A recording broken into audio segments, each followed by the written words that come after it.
We'd like to welcome you back to part 2 of our current event and weekly Bible study for September 29th, 2013. And we're going to be continuing this study here. I'm just trying to get my microphone positioned properly. This next report is entitled Feds Fight to Stop Christian Baptisms While Installing Islamic Foot Baths All Over the Country. And this is from Fox News. Fox News brings us some harrowing stories of government oppression of Christians here in our own backyards. In a recent article, he discussed the problems some churches in Missouri were having with the federal government. Apparently, the feds don't like watching Christians baptize converts. And the federal government continued its fight against Christians recently as they worked to stop Missouri Christians from baptizing in public waters. The National Park Service recently began requiring churches to obtain special use permits in order to baptize converts in public waters. Going further, the National Park Service, or NPS, also began requiring these churches that wanted to baptize to give the NPS notice of their plans 48 hours in advance. So evidently they could be there to police that criminal activity of baptism. To make sure that the churches didn't try to skirt these rules, the NPS even brought in boulders and large rocks to place along the path where the people would go down to the water, so that the churches couldn't drive up their elderly congregants to observe the baptisms. Do you believe this? They're putting boulders in place so that the elderly congregants couldn't observe the baptism, like if they couldn't actually maybe walk the whole way. No, we can't have that. Or let's say they wanted to get baptized and they couldn't walk all that way. Well, too bad for you, you know. To make sure that they... then it goes on to say, just a few weeks ago in the town of Olympia in Washington State, a church was denied a permit to have their baptisms in heritage parks. What reason could the state have possibly for telling citizens they couldn't gather in a public area? The Attorney General said the partaking in a religious sacrament on public property was a violation of the state constitution. What lies from the pit of hell. The same thing happened to a congregation in Miami, Florida, back in 2011 when the baptism service was shut down by lifeguards on a Miami beach. Meanwhile, all across the nation, the federal government is teaming up with smaller public entities to accommodate the views and beliefs of American Muslims. Universities across the country have spent thousands of dollars installing foot baths for Muslim students to use in their daily prayers. The University of Michigan spent $25,000 on its own money to install these foot baths on their Dearborn, Michigan campus, where they've basically taken over the whole town. Just about. Several airports have used public funds to provide foot washing basins to Islamic taxi drivers, with one airport even providing prayer rugs. In San Francisco's International Airport, officials used hard-earned tax dollars to build a place of worship for their Muslim employees. While the Muslim community in America may get whatever they want from the federal government, local Christian communities have to beg, plead, and pray. And again, I don't think the Christian communities or the 501c3 corporate church should be going to the government for handouts. But I'm just saying, we're just trying to show the ever-increasing prejudice against the Christian religion as opposed to the Muslim devil death cult that's getting all of this preferential treatment.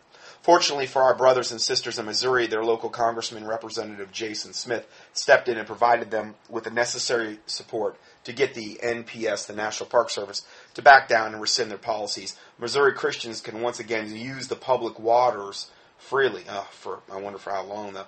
Todd Starnes fittingly reminds us what John Adams once wrote, that, quote, nothing is more dreaded than the national government meddling with religion. Particularly when they're trying to promote evil religions. You know what I mean? I mean, overtly protecting them and promoting them.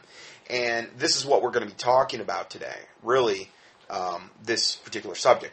Next report. You won't believe what the National Park Services are praising Islam for. Now, these are the same ones that were just preventing the baptisms from happening. Okay.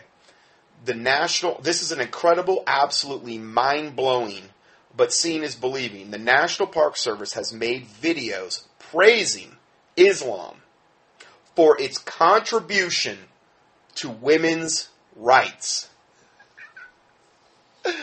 They're praising Islam. That would be like having a Ted Bundy battered wife home, or battered women home. That would be the equivalent of that, as far as irony, as far as is this an absolute joke? Ted Bundy home for battered women. This is on par with that from an abomination level, I would have to say. The National Park Service has made videos praising Islam for its contribution to women's rights. That's right. This is the very same Islam that allows gang rape, genital mutilation of its daughters, honor killings, and children and babies to marry middle-aged men so that they can rape them. Is this a deliberate omission of the truth? Well, of course it is.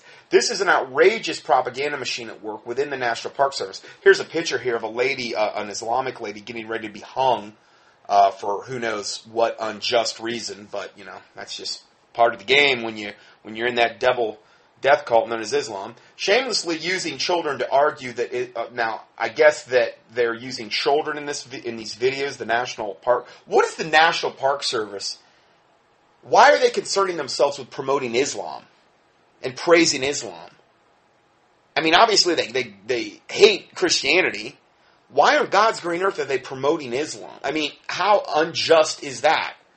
So, shamelessly using children to argue that Islam, the religion of nothing but lies, murder, torture, and deceit, advocates women's right is as accurate as Hitler being touted as an advocate for Jewish rights. It's a total fabrication invented by deliberate deceivers. What is the motive for the National Park Service to put out such videos? With the service fading sequestration and cuts, this just might be a way for the Park Service to get money. Well, hey, our president's Islamic. He's installed all kind of Islamic devils in high political offices. I've documented all that. So sure, I mean, I would imagine that Obama would have a lot of incentive plans to promote his religion, and I guess the National Park Service is just following suit to try to get this whatever money they're going to get from him. That's what I think it is. And this is coming out of taxpayer wallets. Prop up Islam as the religion dedicated to women, the rights of women, and reap the financial benefits. Let's go forward here. One student says on camera, people think that Islam oppresses women and that there's no equality. But they're wrong. There's equality. Oh, why? Because you said it was so? So, oh, wow, way to refute all of the thousands of years of documented horrific treatment of women and other religions in this world. I guess we'll just sweep all that under the rug because your one statement saying that there is equality in Islam with women, that makes it all go away. You know, that's all I need to hear. I don't know about you. There is no equality. This is a child speaking. In other words, it was a child on the video, evidently. Just this past week, an 8-year-old girl died of internal injuries on her wedding night in Yemen. A baby, she was 8 years old, and the groom was 40. This is an outrage and an absolute disgrace. The man who violated her should have been put to death for this. Amen and amen. Okay? This was all over the news. 8-year-old, this pedophilic maggot marries an 8-year-old little girl, violates her on the wedding night, and she dies from internal injuries. Okay? This is Islam. This is the lovely face of Islam that I am trying desperately to get out to the world. That the mass media just loves to suppress. You know? They'll demonize Christianity till the cows come home. And I understand Christianity is a loose term anymore with, Catholics calling themselves Christians and the 501c3 corporate church. But I'm talking in general here. Islam has this unbelievably protected status, and they do some of the most atrocious things on the planet on a daily basis, and day in and day out, they're protected. And the more evil they become, it seems like the more protected that they are. And here we have an 8-year-old dying of internal injuries on her wedding night in Yemen. And, this is just Islam for you. And this religion devoted to the women's rights should be directly held accountable for such an atrocity. A child forced into marriage before she's old enough to menstruate is the most definite proof that Muslim savages do not value women in the least bit. And again, I would have to say amen to all of that. Now, my comment, I said, now hold on. This demon-possessed Islamic pedophile was only following in the footsteps of his master, the Prophet Muhammad, who started this Black Death cult. I mean, this guy that did this on the wedding night, well, he just did the same thing that Muhammad did. Well, what do you mean? Well, didn't you ever hear about the child bride of Muhammad? This was admitted, this was written about. I've got all the quotes from all their unholy writings. The thought of an old man becoming intimate with a child. Okay, so becoming intimate with a child is beyond disturbing. The only name for that is pedophilia, one of the most despicable crimes imaginable. And all humans, including animals, are protective of children. Now, think about this. All humans, including animals, are protective of children. Okay? A child's cry for help, any child, even the child of other species, arouses tenderness in even most animals. My comment, what does this say about the parents who give their daughters up to these Muslim slime bags? I hold them more accountable. The pedophile is just going to be a devil, a demon in human form. Okay? They are what they are. But the parent who gives their daughter to one of these devils, to me, they're almost worse. Because they're enabling this type of satanically possessed behavior to go on. Pedophiles are amongst the sickest people because they violate the trust of children. It is hard to believe that the Prophet of Islam, the man literally worshipped and emulated by over 1 billion benighted souls, was indeed a despicable pedophile. Well, it's not hard to believe. It's an absolute fact. Muhammad married Aisha when she was 6 years old and admitted and consummated his marriage, raped her when she was 9. Okay, basically the same thing this guy just did. Okay, he was 54 years old then. This guy was 40, so he was 14 years his senior. This is Islam. This is the foundation of Islam. The Bible says, if the foundations be destroyed, what can the righteous do? Psalm 11, verse 3. Well, the foundations of this death cult were evil and corrupt from the very beginning. And therefore, it can only yield evil fruit. A tree is known by its fruit. This devil cult can only yield evil fruit. Taylor was just asking me questions on how could this be? How could a grown, 40-year-old guy be attracted to an 8-year-old? And they're not developed, and the pheromone levels, that has a lot to do with, I guess, attraction and these types of things. They're not even there. And I just told her, I said, these people are demon-possessed to the toenails. They are commissioned by Satan to do his bidding. And one of Satan's main goals is to defile and destroy innocence. And little children are usually the best example of innocence that, as far as in human form that we can get, because they haven't, had all the things happen to them that a lot of the scars that an adult would have, And the quicker he can defile them, the earlier, the better. This is very, very near and dear to Satan's heart, his black heart. And this is why this is all going on.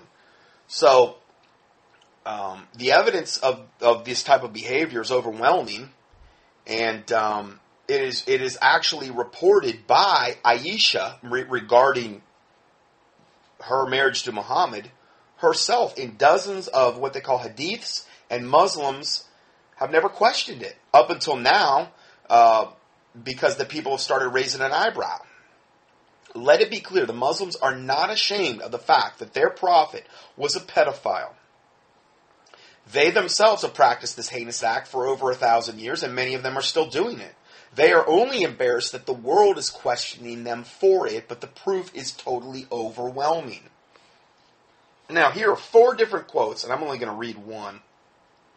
But one's from the, Sahira Muslim book, and the other 2 are from the Sahira Bukhari, Volume 7, Book 62, number 64.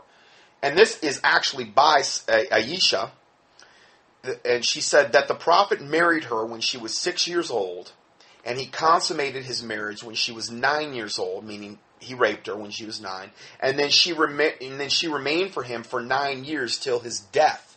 And what a wonderful day that was. Oh, sorry. But I'm sorry. I mean, pedophiles like this, I don't... you do that to a little innocent child, and that should be an absolute death sentence right there. Anyway, so back to the main report. So this is the main report we were talking about earlier. So what about gang rape and genital mutilations? Late in June, British media reported that Sahir al-Bati, a Egypt girl aged 13, died during a female genital mutilation operation.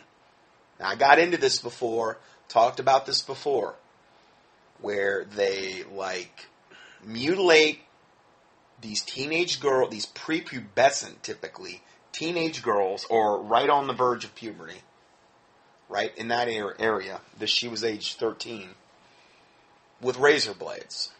They do these operations with razor blades. And these demon-possessed Muslim women basically have to hold down their own daughters while some butcher woman with a razor blade goes in there. And I've even heard there, hey, you come here and you pay an extra $5 and you get a new razor blade as opposed to one that was used before.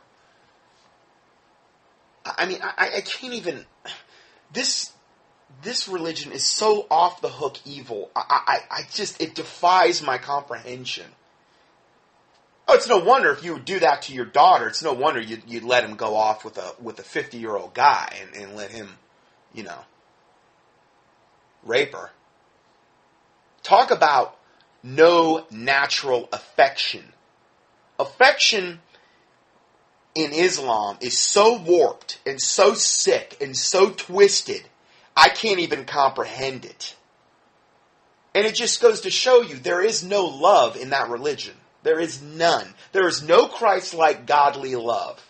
There is none. There is only fear of Allah and evil. Fear of some fallen angel that you worship, that prescribes all of these different evil things you have to follow because you are following a devil.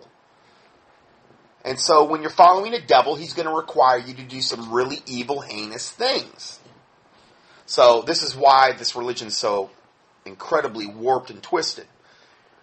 So this lady, she died, this little girl, 13, died after a female genital mutilation operation. She reportedly perished from blood loss while being subjected to the, just call it FGM, female genital mutilation, in a village north of Cairo. The latest terrible death of a FGM of a girl in early adolescence provoked widespread outrage at this practice, disregarding public opinion. Representatives of the Muslim Brotherhood, according to the British Broadcasting Company, defended FGM as, quote, Islamic. See, as long as it's Islamic, it's good. Doesn't matter what the outcome, it's good, in their sick, twisted minds. This is nothing short of barbaric. The scope of abuse is unfathomable. In June, 6 Muslim men received community service for gang raping a 15-year-old Swedish girl. And this occurred in a Western country, I'm assuming Sweden, where they've taken over there to a large extent, that is obviously being taken over by these barbarians just like we are in the United States. The National Park Service, hey, those are the ones that we just talked about? Yeah, the ones trying to ban Christian baptisms in public waters? Yeah, the National Park Service is working overtime to convince gullible people that Islam is a leader in women's rights. It's deplorable. Gang rapes, honor killings, and atrocious stories of abuse are found coming from all parts of the world, and they have one thing in common: Islam.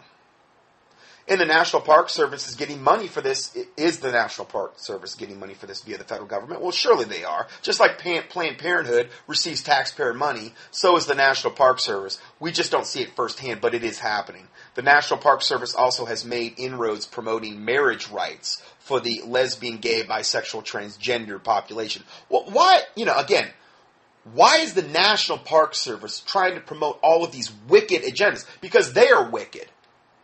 They are totally wicked at this point, and the evidence is there.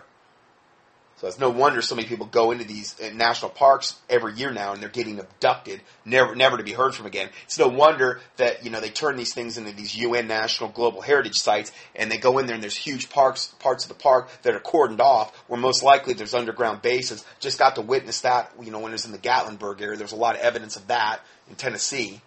That's what's going on. Perfect cover for staging of foreign troops in underground bases. National parks. So they've turned into nothing more than an absolute total tool of Satan to be used. Going further here,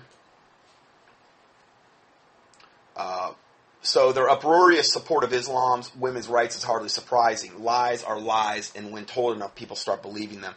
On one of these national parks' Islamic propaganda videos, a Muslim woman states, quote, Islam gave women a whole bunch of rights that Western women acquired later in the 19th and 20th centuries, and we've had these rights since the 7th century AD, and it's just not acknowledged worldwide. She continued by saying Islam itself means peace. Oh, isn't that special? So therefore, because it came out of her mouth, that means it's so, right?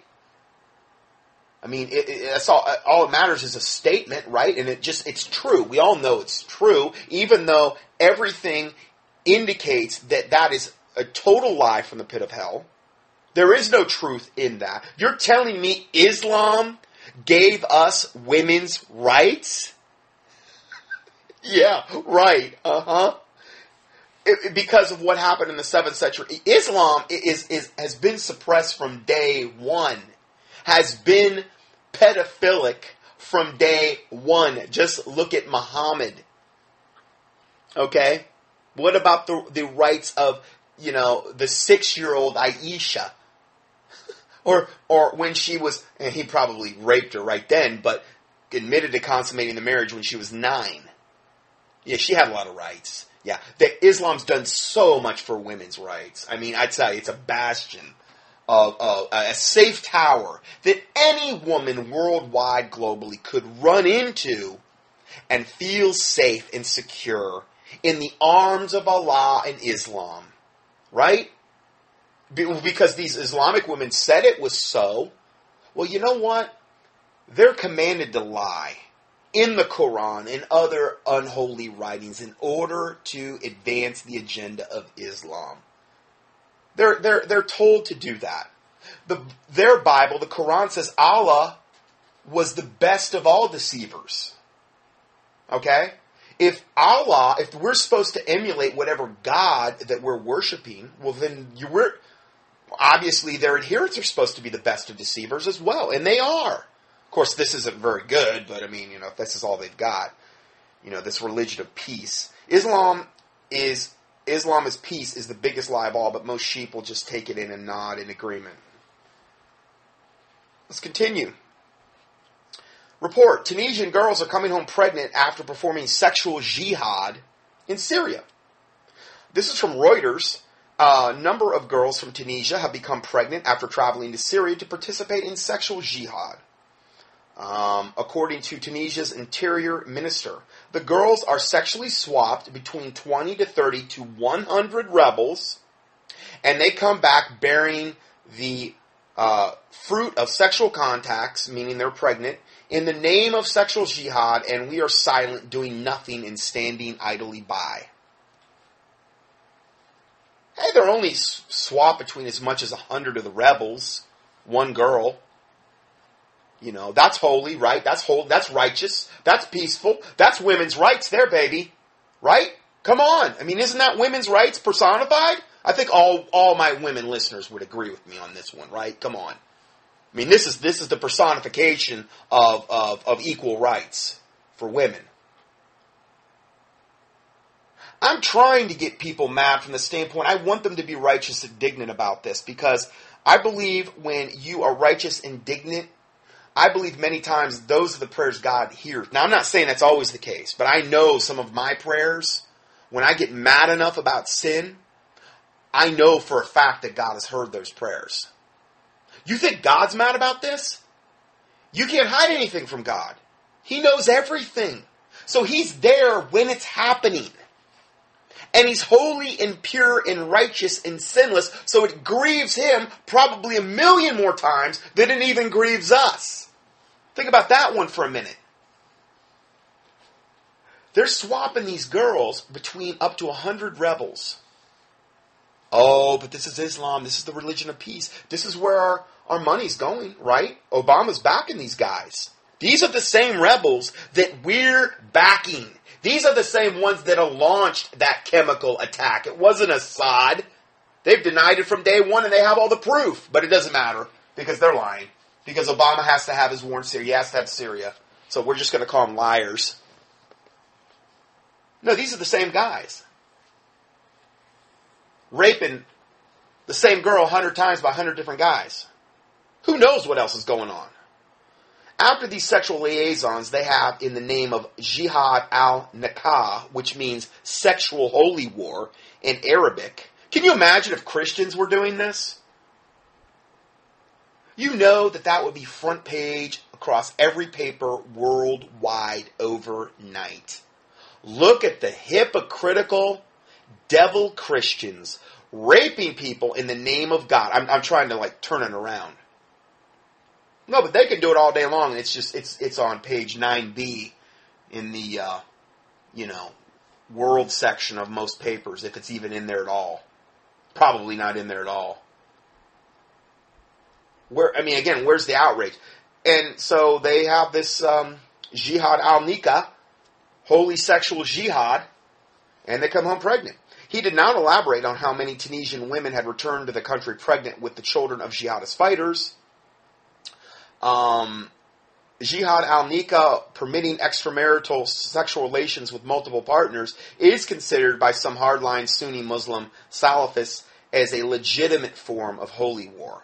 Meaning, you impregnate the women to produce more babies, to produce more Muslims. That's how they wage war, through population growth.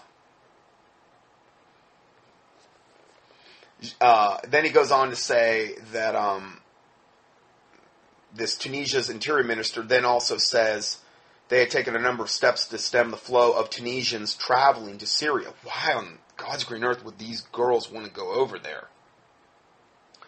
I guess we get that next. Tunisia's former mufti, which is the country's highest religious official, warned earlier this year that 13 Tunisian girls were fooled into traveling to Syria to offer sexual services for the rebels.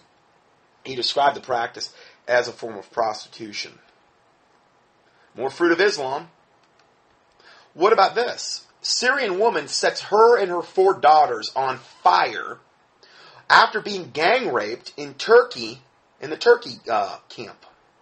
Okay, so now, if they stay in Syria, they're being gang raped by the rebels. Okay, the ones we're backing with our tax dollars through Obama. Okay, and I'm going to prove that we're continuing to back them, and we're continuing to give them more and more weapons. I'm going to prove that a little bit later. It's public knowledge. It's in the news. Recent reports indicate that rape and sexual abuse are rampant in many camps set up in Turkey for Syrian refugees. Let's hear this little report.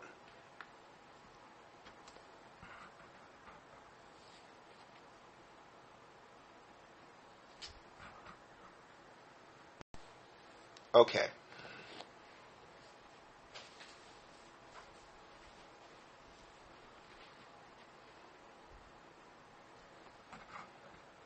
Lord, we As almost every major world country is rushing to find a political solution to the crisis in Syria, that of course fulfills its own agenda, at the same time, much deeper humanitarian pandemics, which target Syrian refugees, are taking place under the surface.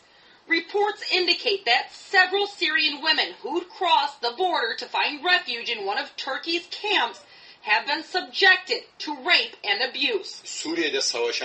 Turkish security forces are not in control of these camps, and the abuses that are taking place in the camps by the foreign-backed terrorists are dreadful. When there are guns and weapons in these camps, of course you can expect rape. These terrorists think they have all the power and the women are vulnerable. In the meantime, Turkey's main opposition... So if they stay in Syria, the rebels rape them, and then when they flee across the border into Turkey, they're getting raped in the camps there by the wonderful Muslims. I mean, I can't imagine a worse thing than being a Muslim woman. Or being even a woman, what's even worse, I guess, is being a non-Muslim woman in one of these occupied places like this. Because according to the Quran, they can do to you whatever they want. You're an infidel, and, you know, we'll rape you, we'll do whatever you want, and we'll kill you if we want. CHP party has requested to visit the camps to get a closer look inside. However, the request was denied by the Turkish government, leaving many to believe that there is much to hide. A lot of times when these people are escaping the war, they get separated, which makes them susceptible to all kinds of dangerous things. All Turkish men are marrying young Syrian refugees. I want to shed light on this issue. We must pay attention to this issue because they are doing it without the girls' consent. Clerics backing those Takfiri militants have also issued fatwas, calling on young girls from around the world to go to Syria and be sex partners of the insurgents. This has left many young, naive women sitting ducks at the hands of the insurgents. Analysts have told Press TV that these women, many of them from Tunisia, have traveled to Syria through Turkey. Excuse my bluntness, 10, 20, 30 men take turns with the girls. Then they return here pregnant from these sexual contracts. Now, new reports say a Syrian woman who was gang raped by foreign-backed militants in a Turkish refugee camp returned to Syria and set herself and 4 daughters on fire out of distress. She set herself and 4 daughters on fire because I believe she'd been dishonored, and in that particular environment, their lives are over anyway. Now, I don't agree with that, what she did, but it shows a picture of her literally being totally on fire. Thank God her 4 daughters aren't in the picture, but her and her 4 daughters, she set them on fire. This is how desperate these women are becoming. Syrian refugees in camps such as Yolada, Hatay, Rihanli, and Kilis not only face maltreatment and sometimes the lack of food, but are also subject to a crackdown by Turkish security forces. There are accusations that the Turkish security forces have abused refugee girls and women. According to some Turkish media and news networks, since August 2012, 400 Syrian women have been raped. 250 of those rape cases resulted in pregnancy. Serena Shim, Press TV, Istanbul. More fruit of Islam. Just the fruit keeps coming. You know, it just never ends with this death cult. It's just unbelievable.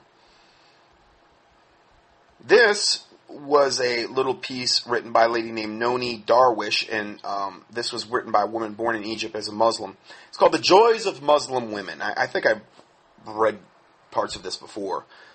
But I think it's appropriate to read some more of it at this point. In the Muslim faith, a Muslim man can marry a child as young as 1 year old and have sexual intimacy with this child, consummating the marriage by 9, because that's when Aisha, I guess, was whatever. Not to say that there's not babies being raped. Okay. I guarantee you that's going on. The dowry is given to the family in exchange for the woman who becomes his slave, and for this purchase of the private parts of the woman to use her as his own little sex toy. Even though a woman is abused, she cannot obtain a divorce. To prove rape, the woman must have 4 male witnesses. That never happens. Often, after a woman has been raped, she is returned to her family, and the family must return the dowry. The family has the right to execute her then. So she's been raped. Okay. then they're like, okay, you're no good. We raped you. We're not going to admit it because we're all a bunch of slime bags. And we're going to return you because now you're damaged goods. So now the family has a right to execute her, an honor killing, to restore honor to the family. Because, you know, it's so important that they have their honor, you know. Because this is such an honorable religion. And peaceful, too, you know. And so, the husbands can beat their wives at will, and he does not have to say why he has even beaten her. The husband is permitted to have 4 wives and a temporary wife for an hour, which is like a prostitute at his discretion. I've went over that before, the temporary marriages, how they'll go in and rape little girls, and the fathers will give their little girls up. I told that story about the Ayatollah Khomeini, and heard her screaming the whole night in the next room, and the little girl, and the father and the mother evidently were okay with it, you know. Hearing their screams of their little 3-year-old daughter, as Ayatollah Khomeini was in there raping her the whole night. And he got up, refreshed the next morning, and went his merry way, and they all felt good. They felt like they had done something really good for Islam and for the cause of Allah. This is Islam. What other religion could you get away with this type of garbage on planet Earth? I mean, openly, like part of the religion. You know, I don't know of any. I really don't. So, the Sharia law controls the private as well as the public life of the women. In the Western world, Canada, Australia, United States, and Britain, Muslim men are starting to demand Sharia law. So the wife cannot obtain a divorce and he can have full and complete control of her. That would be a main reason. These sick men want to have the Sharia law so that they can have their cake and eat it too. And be able to abuse the women and their little girls any way that they want to abuse them. And then it's all lawful. I mean, this is the perfect religion if you're really, really sick and twisted in the head. And really perverted. It's the perfect religion for you. Perfect religion for a pedophile. Perfect religion for a control freak. Perfect religion for somebody who's already demon possessed. I mean, hey, you got everything you want. It's all in one spot. You know, if you're a guy. So, it's amazing and alarming how many of our sisters and daughters attending American, Canadian universities and British universities are now marrying Muslim men. This is something I can't even remotely comprehend or understand. These women marrying Muslim men that know better. And then submitting themselves and their children unsuspectingly to Sharia law. By passing this on, enlightened Canadian, Australian, American, and British women may avoid becoming a slave under Sharia law. Author and lecturer Noni Darwish says the goal of radical Islamists is to impose Sharia law on the world, ripping Western law and liberty in two. She recently authored a book entitled Cruel and Unusual Punishment, The Terrifying Global Implications of Islamic Law. Darwish was born in Cairo, spent her childhood in Egypt and Gaza before immigrating to America in 1978 when she was 8 years old. Her father died while leading covert attacks on Israel. He was a high-ranking Egyptian military officer stationed with his family in Gaza. When he died, he was considered a shaheed, or a martyr for Jihad. That title ain't going to help him any in hell, though. Anyway, his posthumous status earned Noni and her family an elevated position in Muslim society, but Darwish developed a skeptical eye at an early age. She questioned her own Muslim culture, upbringing. She converted to Christianity after hearing a Christian preacher on television. In her latest book, Darwish warns about the creeping Sharia law, what it is, what it means, and how it is manifested in Islamic countries. For the West, she says radical Islamists are working to impose Sharia law all over the world. If that happens, Western civilization will be destroyed. Westerners generally assume all religions encourage a respect for dignity of each individual. Islamic Sharia law teaches that non-Muslims should be subjugated or killed. Flat out. Kill and slay the infidel. I've given you all the quotes from the Quran before. Behead them, do all this stuff. While the Westerners tend to think that all religions encourage some form of the golden rule, Sharia teaches two systems of ethics. One for the Muslims and another for non-Muslims. Building on tribal practices of the 7th century, Sharia encourages the side of humanity that wants to take from and subjugate others. I mean, it is a totally self-centered, evil, devil religion that has no redeeming value, that is totally based on deceit, evil, lies, and perverted pedophilia. And this is why the New World Order loves it so much. And this is why it has such a protected status, because it is so evil. And again, that is exactly why. The more evil it is, the more Satan is going to try to protect it. And this is what we're seeing here.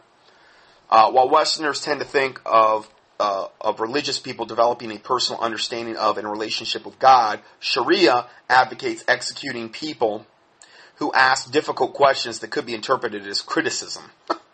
Well, that's above the board. I mean, anyway, let's go further here. It's hard to imagine that in this day and age, Islamic scholars agree that those who criticize Islam or choose to stop being Muslim should be executed.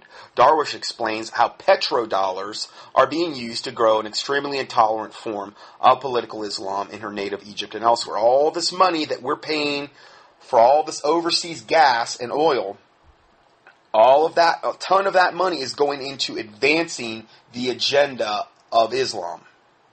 And yet we have all of these untapped resources in this country that, I mean, we have more oil than they've got.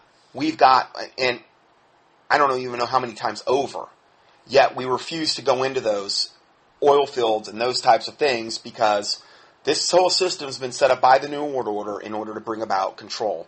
And not only that, but then you get into free energy and all this other stuff, which has been suppressed for years, and which would even do away with the need for all this oil. That's a whole other study there. So let's go further here. In 20 years, there will be enough Muslim voters in Canada, Australia, and the U.S. to elect the heads of government by themselves. This is this whole sexual jihad. Literally through enough breeding, they'll be able to have the numbers. Okay? That's what they're working for. Breeding. They're doing it through breeding. And recruiting, but I think most of it's through breeding. Rest assured they will do so. You can look at how they have taken over several towns in the USA. Dearborn, Michigan is one, and there are others. Britain has several cities now totally controlled by Muslims. I think everyone in Canada, Australia, and the U.S. Great Britain should be required to read this. But with the ACLU, there's no way this will be widely publicized unless each of us sends it on. Muslims have armies that are willing to shed blood in the name of Islam. The peaceful Muslims support the warriors with their finances and their own kind of patriotism to their religion. While Canada, Australia, and the USA and Britain are getting rid of Christianity and erasing God from all public sites, the Muslims are planning a great jihad on North America, Australia, Britain, and elsewhere. So, let's go further here. Canada. Firefighter dies after Muslim attempts to behead him without provocation in a Toronto cafe. This just happened the other day. Aside from being a firefighter in Markham, which is the city I guess he lives, Mr. Parker also worked as a freelance set designer and had just finished shooting a Christmas commercial Friday night around 8 p.m. that night. Later, now this is in Canada. Later, he decided to stop by the Rotana Cafe, where he knows the owner. It was while sitting on a couch sipping tea that Mr. Parker was stabbed repeatedly in the head by a stranger. Police are calling it a completely random act of violence. My comment, instead of calling it a pre-planned Islamic jihad hate crime. No, it was this just random act of violence. We don't know what even instigated it. It is unclear how many times Mr. Parker was stabbed, but his most serious injury was a knife wound that went through the back of his head and through his brain. Doctors surgically removed part of Mr. Parker's skull to release some pressure, but his wounds proved too grave. Nabil Herhoui, an Muslim of 23 years old, and that was totally downplayed in this whole thing. This article, if you would have just read it, they didn't even mention the fact that it has any kind of Islamic, whatever. Even though the guy did this regarding this, he was a Muslim doing this for jihad. Anyway, this guy, 23-year-old, was arrested in Scarborough Saturday afternoon and charged with first-degree murder. At the age of 40, Mr. Parker, who was the firefighter that died, decided to fulfill his lifelong dream of becoming a firefighter and signed up with the Markham Fire and Emergency Services. This guy sitting in a cafe, bothering nobody, sipping tea, and this stinking maniac comes in and just decides to basically try to behead him. Right there in front of everybody. That's Islam. The fruit of Islam. Here's another one. Jihadist on a mission from Allah paints his face and fatally stabs store clerk 17 times. Where was this? This was in California. This was just on August 8th of this year. Man walks into a hardware store and fatally stabs a clerk 17 times, all in the name of Allah. Didn't even know the guy. Guy had never done nothing to him before. Does anyone get tired of these stories? This did not happen in Egypt. This happened in California. Yet you will not be reading much about this from the mainstream media. Oh no, it's not politically correct. It's a religion of peace. It deserves this protected status. Can you imagine if a Christian did that? Pastor of a church goes in and stabs a guy. Front page news all over the world. But this, no. Did you hear about this on mainstream news? No. Of course not. Okay, so continuing on here. The 34-year-old Sacramento man who went to El Sobrante hardware store on a mission from Allah. This was what he said. On a mission, quote, on a mission from Allah to help people. End of quote. He's going to help us by being. So, what kind of mission from Allah? This is evidently his definition of helping people. He did this before fatally stabbing an employee 17 times, and he was arraigned on murder charges Tuesday. Prosecutors said. Damon Agnew, charged with murder with the use of a knife and Sunday slaying of the 49-year-old Daniel Stone at Oliver's Ace Hardware. According to witnesses, surveillance video, and the defendant's own account, Agnew went to the store, walked up to Stone and a customer as they were discussing a paint purchase. Sounds pretty wicked. I can understand why you'd want to kill this guy. You know, after Stone told Agnew that he would help the customer on his own, Agnew used the store's spray paint to paint his face in Oakland Raiders silver and black, which is always important, you know. It's good to, for Raider Nation, it's good to represent. And to represent for Allah as well. Anyway, then he said he did this because the football team is, quote, in favor with Allah. And it's good enough for me. I mean, I never knew that the Oakland Raiders and their colors were in favor with Allah, but now I do. Now I've been enlightened. And then it goes on to say, Agnew stabbed Stone at least once in the store, and that wasn't enough. After Stone told colleagues to call 911, Knox said, and then Agnew allegedly stabbed Stone many more times outside the store before running to a nearby creek. So it wasn't good enough to stab him once. He had to, I guess, wait till the guy stumbled out of the store, and then he got him there really bad. I guess 16 more times. He stabbed him outside the store. This is absolutely bizarre. What did the Oakland Raiders have to do with jihad? There is no doubt that the religion of peace is creating some of the most criminally insane minds of our generation. These people go into this demon-infested. But when you go in and you start worshiping that devil, death, fallen angel, small g God, Allah, guaranteed you're taking on a boatload of demons. So he brings up a good point, that this religion of peace is creating some of the most criminally insane minds of our generation. All these people over that are just doing this stuff in Syria, these rebels that we're backing from America. Raping one girl, passing around 100 different guys. Beheading Christians, killing them. We're going to talk more about that. I mean, this is. I mean, you got to be demon possessed to do this type of stuff. A normal, sane person just doesn't go around doing this. But this seems to be becoming more and more the norm of what Islam is. It's demon possession is what we're dealing with here on a mass scale under the protected guise of a, quote, religion. America needs to have some kind of discussion about Islamists. They cannot coexist here. Amen. Just once, I would like to see one of these hate crimes treated with the same media hype as the Martin Zimmerman case. If the mainstream media will not report these hate crimes, then someone has to. Now, this is the guy writing the article. Agnew's family noted that he had recently converted to Islam. This is this idiot that painted his face in Raiders colors and stabbed this guy 17 times. People need to understand that it's not always about years of conditioning. The truth is that bad people tend to convert to Islam simply to have an excuse for their bad behavior. You know what? That's a great point that he just brought up.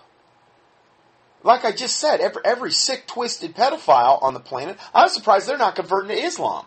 Well, we already know that TSA has attracted all of these disgusting pedophiles into their ranks and these criminals. Well, it's the same thing with Islam, and you're going to see that more and more and more. People where they can literally get away with this type of behavior and it be legal under Sharia law. Angry young men are attracted to this religion of peace and don't think they're not. How many people have to suffer horrific deaths before America starts talking about this issue? It will be a lot more as long as we have a president who is on his own personal jihad. Well, he's a Muslim, so I mean, why wouldn't he ignore all this? If a Christian would have done this on a, quote, mission from God, this would have certainly been national news. Absolutely. 100%. Okay, so let's go further here. I'm trying to see where we're at on time here. Okay, so next report, Al-Qaeda leader bleed America through new attacks. The Al-Qaeda leader Ayman al-Zawahiri has urged small-scale attacks inside the United States to, quote, bleed America economically. Now, what did we just see? This guy that was an example of a small-scale attack. You know, one attack like that can sometimes, if it's done in the right way, lock down a whole area or institute. Let's say that took place. Let's say 3 of those attacks took place in that community. You realize that whole area would probably be under martial law by nightfall, possibly, if they were going to try to use it in that regard. In other words, small-scale terrorist attacks can mean literally millions and millions and millions of dollars of expenditure on the U.S. government in order to, whatever, protect the populace. So this Al-Qaeda leader, Ayman al-Zawahiri, has urged small-scale attacks inside the United States to, quote, bleed America economically, adding that he hoped eventually to see a more significant strike. This is according to the Search for International Terrorist Entities Intelligence Group Monitoring Service. In an audio speech released online a day after the 12th anniversary of the 9/11 strikes, Zawahiri said attacks by one brother or a few of the brothers would weaken the U.S. economy by triggering big spending on security. And then he said, quote, we should bleed America economically by provoking it to continue on its massive expenditure on security for the weak point of America in its economy, which has already begun to stagger due to the military and security expenditure, he said. At the same time, he told Muslims to seize any opportunity to land a large strike on the United States, even if it took years of patience. So, I mean, you know, their heart's in the right place. I mean, these guys are to be trusted, and they're fun guys, and you know, there's no reason we shouldn't trust them, obviously, with statements like that, and that's their main guys saying this type of stuff. So, I'm going to go ahead and stop here, and I'm going to go ahead and go to part 3, and this should be the final part. So God bless you, and we'll see you in part 3.